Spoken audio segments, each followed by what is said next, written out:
Nesse domingo, por votação de vocês lá no meu Instagram, eu decidi trazer então os resultados do segundo trimestre de 2020 de Vivara. Bom, gente, diferente de outras empresas do setor de varejo que conseguiram crescer mesmo diante de toda essa crise e pandemia que a gente está vivendo, principalmente por estarem bem posicionadas no varejo online e também talvez por não serem tão dependentes assim de shoppings abertos ou fechados, a Vivara foi meio que na contramão, mas claro que ela já está correndo atrás de todos esse prejuízo e tentando então se atualizar tecnologicamente para tentar suprir o que aconteceu em meio a toda essa pandemia. E é sobre então esses números que eu quero conversar com vocês hoje nesse domingo, mas antes eu quero pedir para vocês já se inscreverem aqui no canal, deixarem o like e gente, deem sempre uma olhadinha na descrição dos vídeos que a gente coloca aqui no canal, porque eu sempre deixo alguns links interessantes para vocês, como por exemplo o link da Clear, que você pode abrir a sua conta lá e negociar com corretagem zero. Bom, gente, agora vamos falar um pouquinho sobre o que aconteceu com a Vivara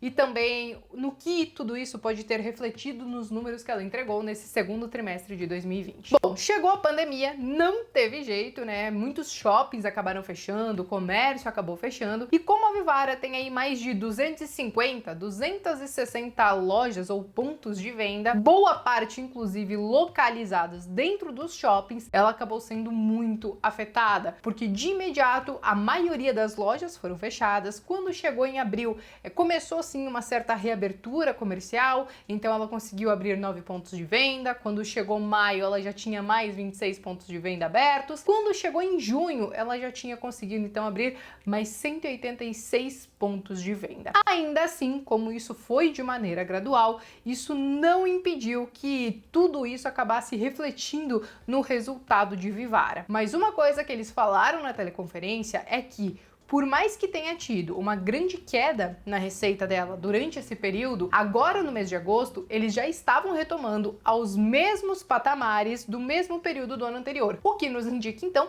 que ela está conseguindo sim ter uma recuperação relativamente rápida com toda essa reabertura comercial. Ainda assim, ela teve que adotar algumas medidas para tentar passar melhor por esse período, não somente preservando caixa, mas também adotando a MP 936, que fala sobre a redução de carga horária e também de salários enquanto a gente estiver por esse período de pandemia. Também fez algumas renegociações com os seus fornecedores e, claro, ela acabou então diminuindo um pouco os objetivos que ela tinha ali para abertura de novos pontos de venda ou de novas lojas, que até então eles queriam em 2020 abrir pelo menos 50 lojas, e eles reduziram então agora para 2020 em apenas 21 lojas. Agora vamos falar um pouquinho sobre os números de Vivara, porque ela entregou uma receita líquida de 137,6 milhões de reais, o que foi 54,6% menor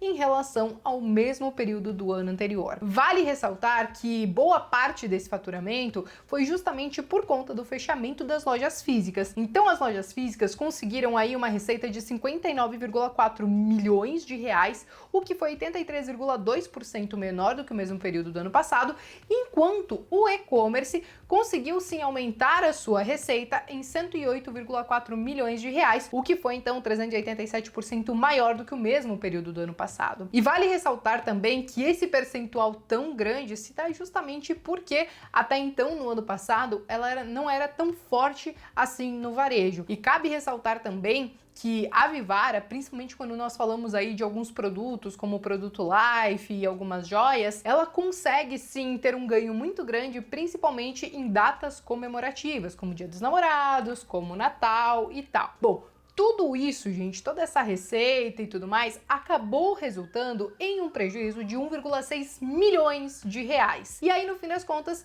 isso acabou resultando também em uma margem líquida, considerando os últimos 12 meses, de 15,08% e um ROI de 18,19%. Agora, outros pontos que eu acho importante ressaltar são justamente a questão do CAPEX, né, que é o valor que a empresa investiu nesse segundo trimestre de 2020. Então, ela teve um crescimento no CAPEX de 86% no valor de 12,2 milhões de reais. Isso porque mesmo diante da pandemia e claro, também considerando aí os primeiros meses do ano, ela decidiu sim abrir alguns pontos de venda. Como eu falei para vocês, vale ressaltar que daqueles 51 pontos de venda que ela tinha intenção de abrir em 2020, então agora ela decidiu que vai abrir apenas 21.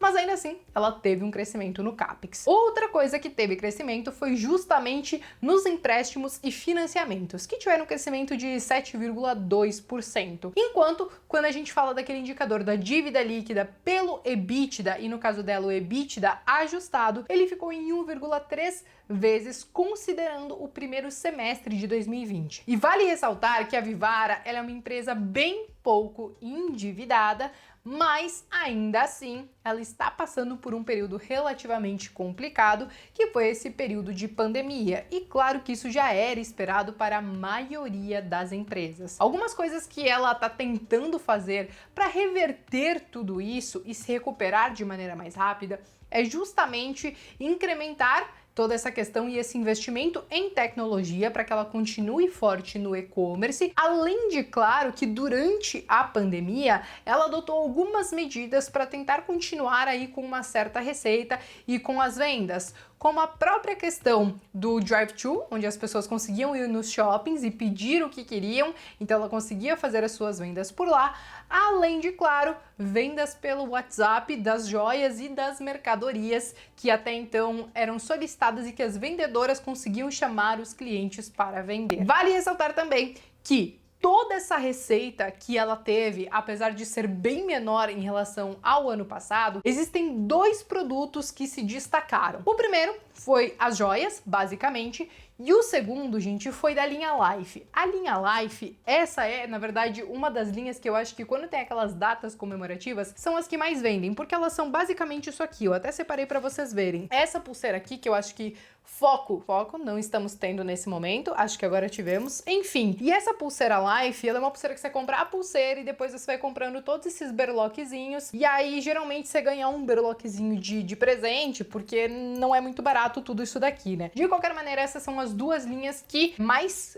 tomam parte aí de toda a receita que ela tem. Agora, um outro ponto bem relevante sobre a Vivara é que ela está no setor de varejo.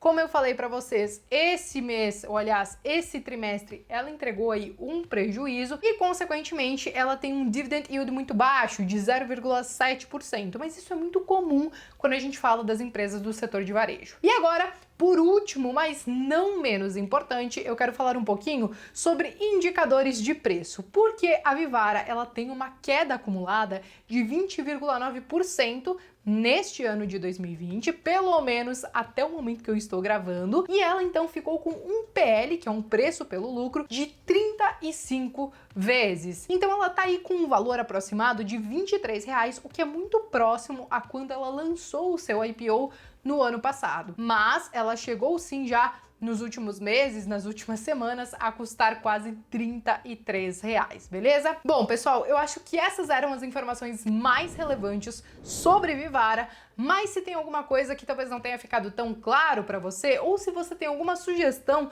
de outras empresas que vocês gostariam de ver aqui no canal, escreva aqui nos comentários, me contem se vocês investem em Vivara, se vocês gostam e acreditam nessa empresa ou não, e eu vejo vocês então no próximo vídeo.